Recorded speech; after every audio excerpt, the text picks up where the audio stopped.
Hi, my name is Andy Letterman, and I was asked to put together a short video helping explain some of the tax-related items of a Mary Kay business. So this video is mainly going to be for new consultants, but due to some of the recent tax law changes that went into effect at the start of 2018, some consultants that have already filed for the previous year or have already filed a business return may also get some added value from the video. First, a little bit about myself. I graduated from St. Albert College with a degree in accounting.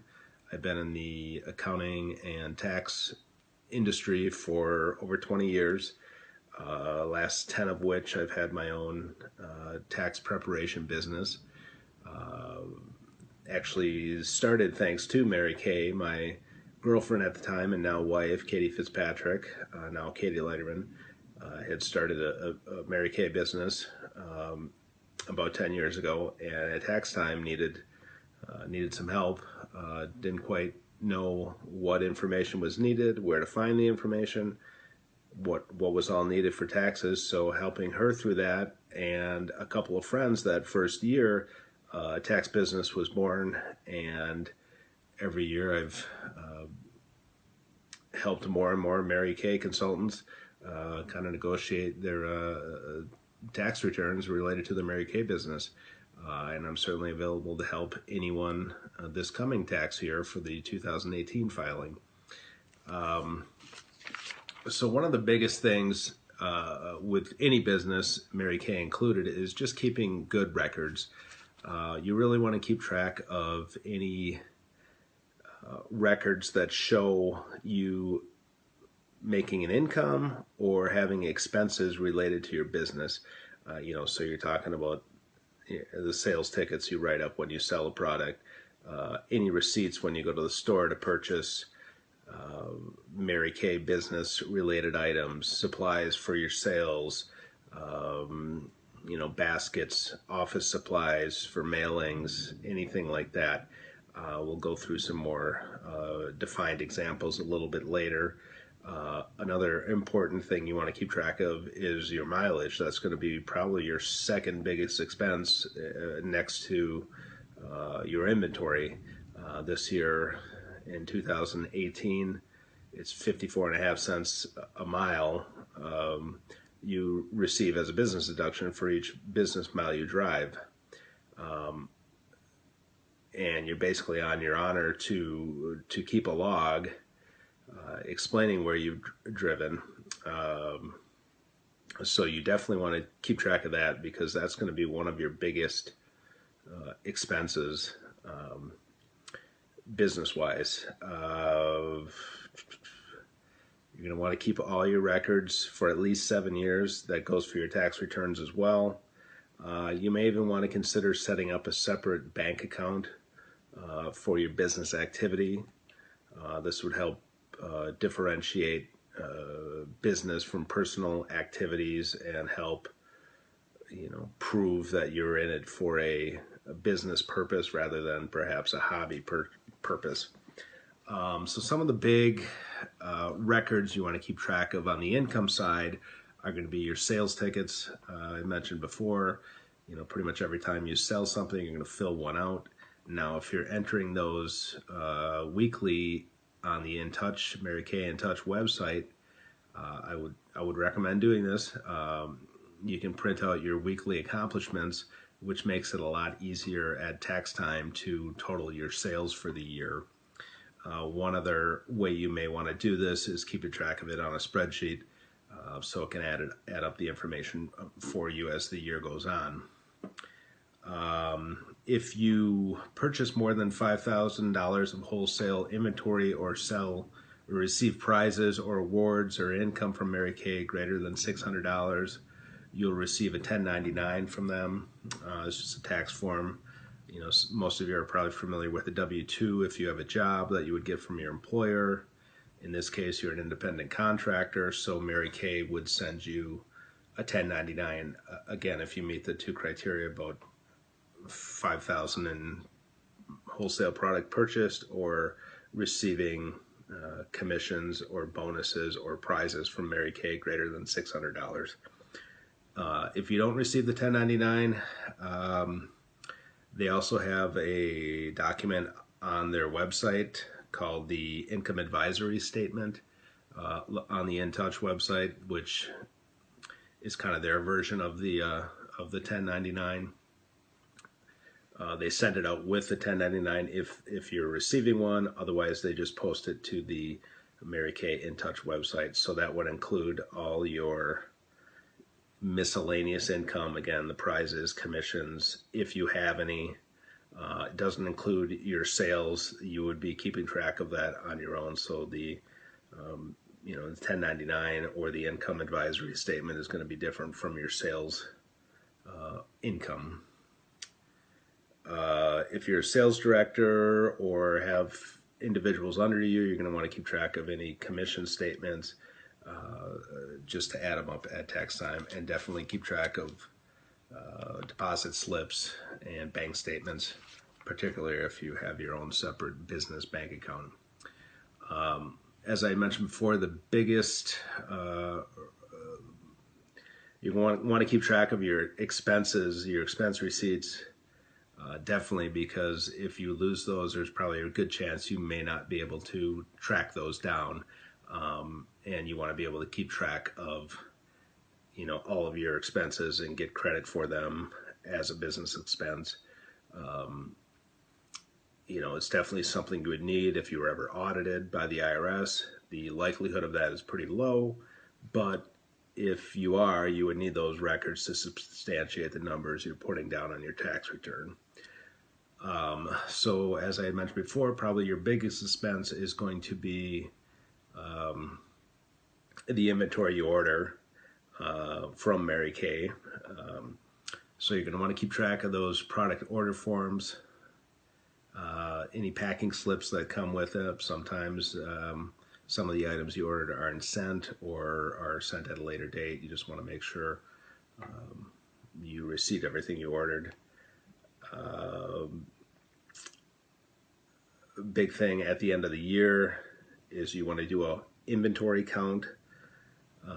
So as close to December 31st as you can, you want to take a count of what inventory you have on hand and add up the wholesale value. So that's basically, it is what you've paid to receive that inventory is what the value would be.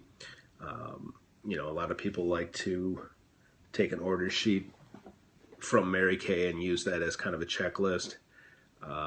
The order sheet is in retail, but as most of the Mary Kay products are, the wholesale cost is 50% of the retail cost. You can add up the retail value and of course divide by 2 to come up with a wholesale value of your inventory. You're going to want to keep track of non-business use because that is not a business expense. Again, just keep track of the wholesale value. Same goes for anything given away as a hostess gift or business-related gift. Non-recoverable sales tax. This is kind of a tricky subject. Basically what it is when you purchase your inventory from Mary Kay, they collect the sales tax they assume that you are going to be earning back when you make your sales. So here in Brown County, if you buy a retail value of $100 from Mary Kay, they're going to charge you $5.50 in sales tax on your order. Now, if you go ahead and sell that for $100 and you bring your you receive your $5.50 of sales tax, you've been made whole. You gave the sales tax to Mary Kay, you collected it from your customer. Now, for some reason, if you have a big sale and you sell it for half price and you only collect $2.75 of sales tax, you now have an additional $2.75 of unrecoverable sales tax. since you did not collect it from your customers. Now, there are two schools of thought on this. Some consultants have been taught to collect all the full tax amount, even on a discounted product. Others have been taught to charge tax on whatever the price is you're charging. Now, if you collect the sales tax on the total retail amount, you won't have unrecoverable sales tax, but you will if you charge the sales tax rate based on the sales price, if the sales price is less than suggested retail price. If you own a home, it may be possible to have some business expenses related to that. You're going to need a room that is separate, not a general area of your house, preferably a separate room, like kitchen table or coffee table will not count. So you basically you'd like it to be an office, but if it's some area you can segregate for just a business purpose, that would qualify. So let's assume you have a spare bedroom or a den that you use as an office. Basically, the way it would work is you would take the square footage of the office versus the square footage of your house, and then you may be eligible for a business deduction of that ratio of office space to total home space on your property tax, mortgage, if you have mortgage interest, if you have have a mortgage, as well as some utilities, possibly up to even including expenses you've had on your house, if you have a snowplow service or a landscaping service or a lawn mowing service. This would be if your business is turning a profit on tax-wise. A lot of businesses on paper do not show a profit. If that is the case, you would only get the deduction on the property tax and the mortgage interest. The house and utility expenses would only come into play if you had a profit to use those expenses against. Another question that comes up a lot is, should I keep track of the gas I put in my car? Should I keep track of oil changes? You can. You have the option of either using the actual expenses or the mileage, and the mileage reimbursement rate, as I mentioned before, is 54.5 cents per mile. Using the mileage rate is almost always better than the actual expenses. It's a lot easier because you just keep track of when you go on business miles. You go to a client, you go to a meeting, you run to the bank, you run to get supplies. Those are all business-related expenses, and would have business mileage. If you're going to keep track of the actual, it's a little more complicated because you have to look at taking a ratio of how much of the car mileage was for business, how much was for personal, and then you'd have to take that ratio, multiply that by the amount of vehicle or travel expenses you had with your vehicle. So it's just a little more complicated to do that way, and it usually does not come out as well, as high as a business expenses as the mileage rate does. So usually I recommend doing that. There are some instances where it may be better to do actual, but almost always it's better to take the mileage rate. One of the big changes that started in 2018 is businesses are no longer eligible for the entertainment expense. So it used to be meals and entertainment. Now it's you get 50% of that as a deduction. The tax legislation took out the entertainment portion, leaving just the meals. So if you do have a business related meal, just remember to write down who you're with, what the purpose was, what the business purpose was, just to help substantiate that as a business expense. Just to quickly go down the list here, some of the other main business expenses you're going to see and want to keep track of are telephone and cell phone, office supplies, internet expense, office equipment, any type of publication, meeting fees, meeting dues, convention, seminar fees, any travel related to that. To go back to the meals, if you have meals when you're traveling, keep those separate from the meals you have in town, because the meals while traveling, you can deduct the whole portion, whereas the meals in town would just be 50%. Just a few more expenses that most consultants will see would be shipping and postage. One of the things you're going to want to keep track of is on the Mary Kay packing list when you order your inventory. There is a shipping charge on that, and there's also tax on that, so you want to make sure you're keeping track of that as a shipping expense, as oftentimes that's overlooked. Any type of advertising, if you have a website, business cards, anything like that would certainly qualify as a business expense. Beyond that, any type of interest on a business loan or interest on your credit card. One of the other big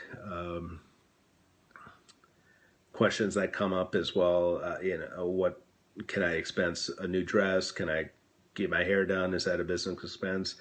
Can I get my nails done? What I recommend on that is tie it to a big event for you. Maybe you have a big Christmas open house sale that you get your hair done and nails done for. Maybe you get a new dress to go to seminar. Tie it to something like that, and you should be within reason. What you don't want to do is, get your hair cut every month or get your hair styled every month and use every single one of those expenses. That if you get audited won't fly with the IRS. But if you can show, I bought this new dress because I was at this function at the seminar, and showing it was business related, you're growing your business, it's more likely to be accepted as business expense than seeing a pattern of getting your hair done every few weeks or getting your nails done every few weeks. They will not allow those expenses. And really, when it comes to expenses, it's really anything that's reasonable and ordinary for your business. So that's pretty generic definition, but basically, if it's business related and within reason, if other people in your industry, other businesses in your industry have that expense, and it's ordinary, it's not a huge expense that's abnormal, it will be most likely allowed if you were ever audited. So just keep that in mind, just some common sense stuff.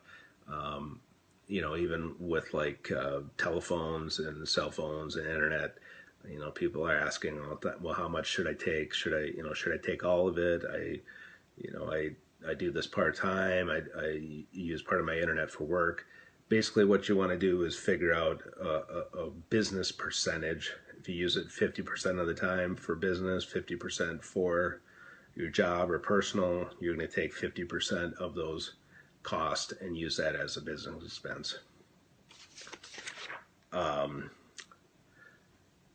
So that's really all I had a whole lot for tax talk. I would definitely encourage you to look at my tax packet that is available online here. It kind of walks you through what would all be needed on your return, walks you through a little bit more in depth on some of the business expenses and how to find stuff. But certainly, if you have any questions, I am available at my cell phone, which is 920-819-8975, or certainly by email, which is andy.leiterman, that's LEITERMAN @gmail.com. Any type of questions you have, I'm available. Give me a call, give me a text. Like I said before, I'm definitely taking on new clients.